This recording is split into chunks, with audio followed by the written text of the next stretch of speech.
তিনজন তর্ক করার মধ্যে তিনজনের মধ্যে একজনের কাছে যে অস্ত্র নাই কে বলবে?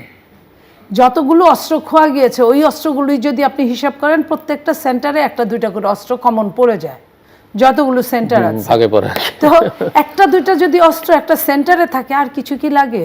ফাঁকা গুলি একটা বাংলাদেশ এমন লক্ষ লোকের আয়োজন হয়েছে, আমি অনেকবার দেখেছি, লক্ষ লোকের আয়োজনের মধ্যে দুইটা পটকা ফুটেছে, 5 মিনিটের মধ্যে সব ফাঁকা হয়ে গেছে।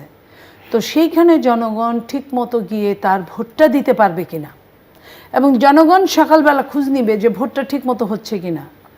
যদি একটা কোনো শব্দ পায় তাহলে তো জনগণ যাবে না, তাহলে তো ওই ফ্যাসিস্টের মতো যদি ভোটটা হয় আমরা তো কষ্ট পাবো। কারণ 17 বছর 19 বছর প্রায় একটা ভোটের জন্য এত আন্দোলন, এত আয়োজন, এত দুর্ভিক্ষ, এত মারামারি, এত হানাহানি, তাহলে এইটার পরে যদি তারপরেও যদি একটা ভোট না করতে পারে সবগুলো দল মিলে, আমি এইখানে জামাতকে একটা ধন্যবাদ দেব যে জামাত ইলেকশনের আগে হলেও বুঝেছে গিয়ে উনি অফার দিয়েছে আসেন একসাথে 5টা বছর কাটাই। এটা এক ধরনের যদি মনের থেকে কথা হয় এটা ভালো প্রস্তাব।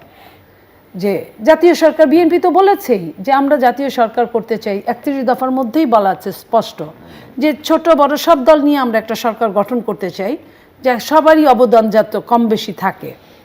তাহলে তো কথা মিলেই গেল যদি তার মনের কথা হয়। কিন্তু যখন আবার দেখি এখানে সেখানে একটা আন্দোলনের কিছু ঘনঘটা দেখা যাচ্ছে, সেটা যদি হয় তাহলে তো দুঃখজনক। যে চুরকে বললাম চুরি করো, সাধুকে বললাম জেগে থাকো, তাহলে তো মারামারি সংঘাত একদম অবশ্যভাম্বী। দুইজনই যদি জেগে থাকে আর চুরি করে তাহলে তো সমস্যা ওইখানেই।